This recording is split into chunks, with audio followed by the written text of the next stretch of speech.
Amin bahkan kemudian merunut sejarah naiknya Jokowi dari hanya sebagai wali kota Solo, kemudian menjadi gubernur DKI Jakarta, lalu naik lagi menjadi Presiden Republik Indonesia hingga 2 periode.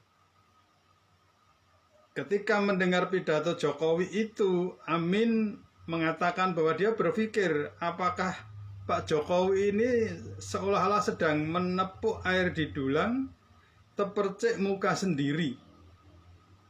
Jadi sebenarnya yang dituju itu adalah dirinya sendiri. Karena menurut Amin, terpilihnya Jokowi itu melalui pemilihan yang sembrono. Sehingga yang terjadi sekarang adalah yang menerima akibatnya adalah seluruh rakyat Indonesia. Sampai sekarang rupiah sudah hancur-hancuran, 15 ke atas. Yang pertama saya kasihan kalau melihat muka dari orang tua ini dan tidak enak rasanya untuk memberikan komentar terhadap pernyataan-pernyataannya. Kenapa? Karena orang tua seperti ini, kalau seperti orang tua saya, ya mestinya lebih banyak berzikir, lebih banyak mendekatkan diri kepada Allah Subhanahu wa taala. Justru ini terbalik. Orang tua ini masih banyak bicara soal politik. Yang namanya politik itu belum tentu apa yang Anda narasikan itu benar, karena itu sangat terkait dengan kepentingan Anda, sangat subjektivitas, artinya jauh dari objektivitas yang kita harapkan. Karena itu berhentilah nyinyir dan kembalilah ke masjid untuk melakukan zikir dan beribadah kepada Allah Subhanahu wa taala. Biar dosa-dosa Anda selama ini bisa tercuci sebelum Anda kelak di akhirat ditimbang oleh para malaikat. Yang waras tidak boleh mengalah terhadap mereka para pencoleng-pencoleng agama yang menjadikan agama sebagai alat politik.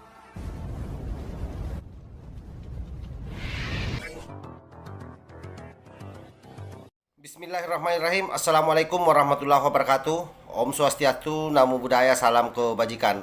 Sahabat-sahabatku dimanapun juga berada, ada video yang lagi viral ini. Sepertinya aki-aki ini adalah loyalis Partai Umat karena mencoba memberikan komentar terhadap komentar Amin Rais yang monohok beberapa hari yang lalu terhadap pidatonya Pak Jokowi. Dia menanggapi bahwa apa yang disampaikan Pak Jokowi waktu Munas Partai Golkar itu bak menumpuk air di atas dulang, akhirnya terpercik ke muka sendiri. Kenapa? Karena Pak Jokowi waktu itu memberikan warning agar partai-partai yang ada, dan saya kira ini khususnya di partai koalisi, untuk berhati-hati menentukan capres dan cawapres. Saya kira itu semua sudah dipahami oleh netizen, sudah banyak yang tahu, dan saya sependapat dengan apa yang disampaikan Pak Jokowi, terlepas dari penilaian bapak-bapak tua tadi ini yang mencoba mengukuhkan kebenarannya dari apa yang dinyatakan oleh Pak Amin Rais, bahwa yang namanya keterpilihan Jokowi menjadi presiden kala itu merupakan hal yang sembrono. Ini menurut Pak Amin Rais dan dikuatkan oleh bapak-bapak ini tadi. Bismillahirrahmanirrahim. Assalamualaikum warahmatullahi wabarakatuh. Beberapa hari lalu Presiden kita, Joko Widodo, itu membuat satu statement yang akhirnya diramesi, dikomentari oleh banyak pihak, oleh para netizen, masyarakat luas, tokoh-tokoh parpol, dan sebagainya. Statement Jokowi itu disampaikan waktu dia memberi pidato sambutan dalam hari ulang tahun Partai Golkar. Waktu itu Jokowi mengatakan bahwa jangan sembrono memilih atau menentukan capres dan cawapres. Jokowi menganalogikan negeri kita ini sebagai pesawat terbang. Capres dan cawapres itu adalah pilot dan kopilotnya. Jika sembrono memilih, itu yang kena akibat tidak hanya 1-2 orang, tapi seluruh penumpang pesawat terbang tersebut. Ini tentu yang dimaksud adalah seluruh rakyat Indonesia akan terkena dampaknya jika kita sembrono memilih calon presiden. Nah, ini pernyataan Jokowi ini ditanggapi secara menarik oleh Ketua Majelis Dewan Syuro Partai Umat Amin Rais yang juga mantan Ketua MPR RI.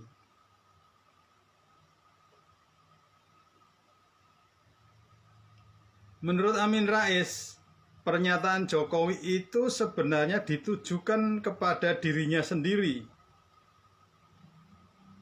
Amin bahkan kemudian merunut sejarah naiknya Jokowi dari hanya sebagai wali kota Solo, kemudian menjadi gubernur DKI Jakarta, lalu naik lagi menjadi Presiden Republik Indonesia hingga 2 periode. Ketika mendengar pidato Jokowi itu, Amin mengatakan bahwa dia berpikir apakah Pak Jokowi ini seolah-olah sedang menepuk air di dulang, terpercik muka sendiri. Jadi sebenarnya yang dituju itu adalah dirinya sendiri. Karena menurut Amin, terpilihnya Jokowi itu melalui pemilihan yang sembrono. Sehingga yang terjadi sekarang adalah yang menerima akibatnya adalah seluruh rakyat Indonesia. Sampai sekarang rupiah sudah hancur-hancuran, 15 ke atas kursnya dengan dolar Amerika. Terus banyak kebohongan-kebohongan Presiden Jokowi yang saat ini dicatat terus oleh rakyat Indonesia. Misalnya tentang SMK yang muncul menjelang pemilihan presiden. Ini sekarang sudah mulai muncul ini. Mobil SMK itu sudah mulai muncul, namanya mobil SMK Garuda. Dulu Jokowi waktu dalam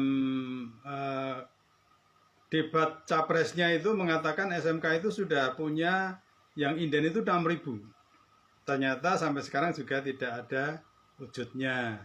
Yang kedua masalah uang 11.000 triliun yang ada di kantongnya Pak Jokowi sampai sekarang juga nggak jelas. Bahkan Indonesia sekarang utangnya ke luar negeri sudah mencapai 7.100 US dollar. 7.100 triliun rupiah. Maaf, 7.100 triliun rupiah. Mungkin sekarang sudah naik lagi. Lalu yang dikatakan IKN tidak akan pernah menggunakan dana APBN, ternyata menggunakan dana APBN bahkan sampai utang-utang. Lalu kereta api cepat Jakarta-Bandung yang ternyata hanya sampai pada Larang itu katanya juga tidak menggunakan dana APBN, ternyata belakangan malah biayanya membengkak sangat besar dan menggunakan dana APBN. Banyak lagi kebohongan-kebohongan beliau yang tercatat oleh rakyat dan ini dikomentari oleh Pak Amin Rais. Lagi contoh bahwa Pak Jokowi itu dipilih atau dicapreskan secara sembrono itu adalah tahun 2012. Dia sudah jadi gubernur, Pak Jokowi sudah jadi gubernur. Mestinya itu jabatannya sampai 2017, tapi baru 2 tahun beliau sudah ikut pemilihan presiden dan bisa menang. Jadi pernyataan Jokowi soal jangan pilih pemimpin secara sembrono, itulah yang dipersoalkan oleh Amin Rais. Karena ia mengingatkan bahwa Jokowi lah pemimpin yang lahir dari proses politik yang sembrono. Amin Rais lalu mengingatkan pernyataan Pak Yusuf Kalla yang waktu itu mengatakan kalau sampai Jokowi menjadi presiden maka negara ini hancur. Itu pernyataan Pak JK Yusuf Kalla, dan benar-benar sekarang hutangnya membengkak, pengangguran sudah bertambah banyak, yang datang malah pekerja asing dari Cina, lalu harga-harga naik, harga pertalit yang katanya tidak akan dinaikkan dalam 2 tahun tiba-tiba dinaikkan. Rakyat sudah kelimpungan seperti itu. Nah ini Pak Jokowi menyatakan itu untuk mengingatkan jangan sampai dalam Pilpres 2024 Indonesia mengalami kesalahan yang sama seperti ketika memilih dirinya menjadi presiden. Kita tunggu 2024. Mudah-mudahan kita mendapat presiden yang amanah, yang membuat negara ini Indonesia menjadi negara yang baldatun thayyibatun warabun ghafur, rakyatnya sejahtera, aman, nyaman, tentram. Terima kasih. Wassalamualaikum warahmatullahi wabarakatuh. Ada beberapa kejanggalan-kejanggalan yang mencoba diurai oleh Bapak ini yang saya kira sangat bertolak belakang dengan situasi yang ada. Misalnya bicara soal hutang luar negeri. Saya kira bicara soal hutang luar negeri itu regulasinya jelas. Selama tidak melampaui apa yang dipersyaratkan oleh undang-undang, saya kira tidak ada masalah. Yang kedua, soal nilai dolar yang tinggi. Berapapun nilai dolar, selama kita sebagai masyarakat masih bisa membeli barang-barang atau barang-barang yang mau dibeli tersedia di lapangan, itu saya kira tidak ada masalah. Dan hari ini terbukti nilai atau besaran belanja kita itu sama dengan besaran belanja negara-negara yang ada di dunia. Apalagi Indonesia masuk dalam urutan negara terkaya ke-7 di dunia. Nah, di bawahnya itu ada salah satunya Prancis, Italia, dan Inggris kalau saya tidak salah. Oleh karena itu yang disampaikan bapak-bapak ya tadi ini mencoba mengangkat fakta-fakta atau data-data yang ada, tetapi sangat tidak berbanding lurus dengan situasi sosial dan masyarakat yang ada hari ini. Jokowi sebagai salah satu pemimpin G20, bahkan menjadi presiden G20, itu juga hal yang sangat luar biasa, memberi bukti bahwa negara dunia atau dunia internasional itu hormat kepada Pak Jokowi, bagaimana keberhasilan Pak Jokowi menyelamatkan ekonomi di tengah-tengah pandemi COVID-19 yang hampir seluruh negara-negara maju juga terdampak dengan COVID. Nah, hanya saja memang kekurangannya Pak Jokowi adalah karena hampir seluruh orang-orang yang memiliki usaha-usaha kiri yang saya maksud, yang selama ini melakukan proses monopoli dagang di Indonesia itu mulai diputus oleh Pak Jokowi. Contohnya misalnya dengan pembukuan Petral, dengan pengambil alihan 51% saham Freeport, itu kan membuat orang-orang yang punya kepentingan di dua perusahaan ini itu kotar-kotir. Kenapa? Karena keuntungan yang mereka dapatkan selama ini dengan sendirinya tercerabut dengan adanya kebijakan Pak Jokowi. Dan saya kira banyak lagi kebijakan lain yang memang membuat mereka tersiksa. Dan yang disayangkan ada orang tua yang sudah tua seperti ini ikut-ikutan nimbrung masuk di dalam wilayah itu yang belum tentu itu kepentingannya. Tapi itulah, mereka sudah terlanjur tercuci otaknya oleh mereka-mereka yang punya kepentingan untuk bagaimana Indonesia ini betul-betul ada di ambang kehancuran. Tetapi yakinlah bahwa apapun yang Anda persepsikan soal Indonesia itu semua keliru. Kita tidak mau terlalu mulut-mulut. Selama NKRI ini masih ada, Pancasila masih tetap kokoh, yakin saja Indonesia tidak akan hancur. Dan betapapun kalian demo berjilid-jilid membangun narasi kanan kiri, terutama dalam rangka bagaimana mewujudkan kepentingan kalian untuk 2024. Karena saya tahu giringan narasinya tadi ini. Pada akhirnya tawarannya terakhir adalah pasti memilih Anies Baswedan menjadi calon presiden. Tapi mohon maaf, kami yang masih waras menolak itu. Wallahul muwaffiq ila aqwamit thoriq. Wassalamualaikum warahmatullahi wabarakatuh. NKRI harga mati. Salam Nusantara.